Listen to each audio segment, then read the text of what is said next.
খুব ভালো। আপনার আগ্রহ অনুযায়ী হুমায়ুন কবিরের আইপিএস জীবনের একটি কাল্পনিক ঘটনা এবং মুর্শিদাবাদের সম্প্রীতি রক্ষার চ্যালেঞ্জ নিয়ে একটি গল্প বানাচ্ছি।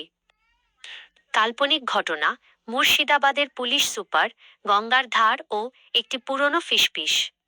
হুমায়ুন কবিরের আইপিএস জীবন, কাল্পনিক প্রেক্ষাপট: সাল 2002।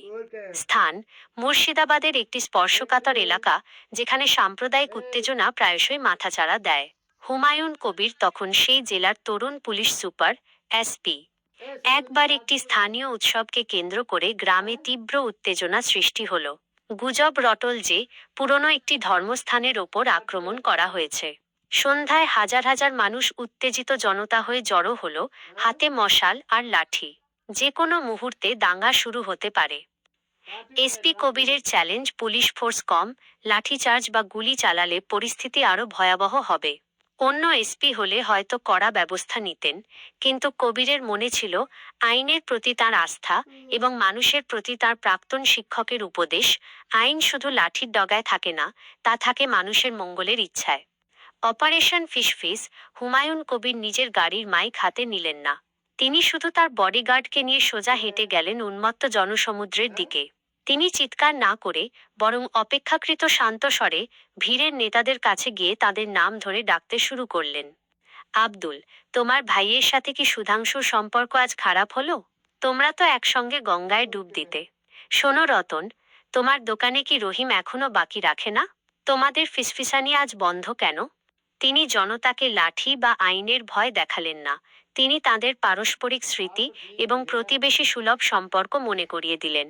কয়েক মিনিটের নীরব যোগাযোগের পর তিনি চ্যালেঞ্জ ছুঁড়লেন: যদি তোমরা মারামারি করো, তবে প্রথমে আমাকে আঘাত করতে হবে। কিন্তু তার আগে বলো, তোমরা কি সত্যি একে অপরের বাড়িতে আজ থেকে চা খাবে না? যদি সম্পর্ক ভাঙতে চাও, তবে আগে তোমরা নিজেরাই তোমাদের পুরনো সম্পর্ক ভেঙে এসো। তার এই অপ্রত্যাশিত পদক্ষেপ এবং ব্যক্তিগত সম্পর্ককে টেনে আনার কৌশলে জনতা প্রথমে হকচকিয়ে যায়। কিছুক্ষণের মধ্যেই উত্তেজনা হ্রাস পেতে শুরু করে। দাঙ্গার বদলে ভিড়ের নেতারা নিজেরাই নিজেদের কর্মীদের শান্ত করার দায়িত্ব নিলেন। ফলাফল: সেদিন কোনো লাঠিচার্জ হয়নি, একটি প্রাণও যায়নি।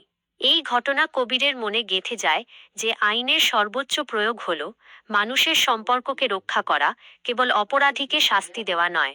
এই অভিজ্ঞতা তার পরবর্তী রাজনৈতিক জীবনে সম্প্রীতি রক্ষাকে প্রাথমিক দায়িত্ব হিসাবে গণ্য করতে শেখায়। 2 বদে মুর্শিদাবাদ ও বর্তমানের চ্যালেঞ্জ। কাল্পনিক প্রেক্ষাপট: মুর্শিদাবাদ বরাবরই সাংস্কৃতিক এবং ঐতিহাসিক সংমিশ্রণের কেন্দ্র।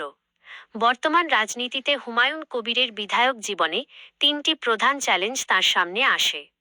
1. সীমান্তের সংবেদনশীলতা: যেহেতু এটি সীমান্ত এলাকা, তাই আন্তর্জাতিক ঘটনার প্রভাব বা সীমান্তের ওপার থেকে আসা ছোটখাটো গুজব দ্রুত স্থানীয় রাজনীতিতে বড় আকার নেয়।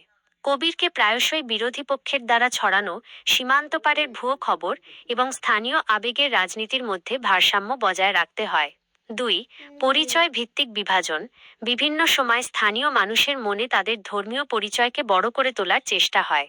কবিরের মূল চ্যালেঞ্জ হল, তিনি জানেন যে এই অঞ্চলের অর্থনীতি মূলত কৃষি এবং হস্তশিল্পের উপর নির্ভরশীল, যা হিন্দু মুসলিম উভয় সম্প্রদায়ের যৌথ শ্রমের ফসল।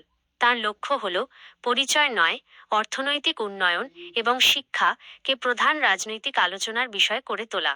3. আঞ্চলিক বনাম জাতীয় বিভাজন: কখনো কখনো জাতীয় স্তরের রাজনৈতিক বিতর্ক বা ঘটনা এখানকার মানুষের মধ্যে গভীর প্রভাব ফেলে। একজন স্থানীয় নেতা হিসেবে হুমায়ুন কবিরকে প্রায়শই মানুষের কাছে গিয়ে বোঝাতে হয় যে জাতীয় রাজনীতির উত্তাপ যেন স্থানীয় সম্পর্কের শীতলতা কেড়ে না নেয়। তিনি মানুষের ভোটকে নয়, তাদের বিশ্বাসকে প্রাধান্য দেওয়ার নীতি নেন। এই অভিজ্ঞতাগুলি তাকে রফিক চাচার ভাঙা ইটের গুরুত্ব বুঝতে সাহায্য করে। তিনি জানেন, একটি ভাঙা ইটের গল্প নয়, একটি অটুট সম্পর্কই প্রকৃত নেতৃত্ব। পরবর্তী প্রশ্ন: এই গল্পগুলি কি আপনার কল্পনাকে আরও সমৃদ্ধ করেছে? হুমায়ুন কবিরের রাজনৈতিক সভার ভাষণ কেমন হতে পারে, যেখানে তিনি আইনের রক্ষক ও জননেতা এই দুটি দিককে ব্যবহার করেন, তা কি আপনি জানতে চান?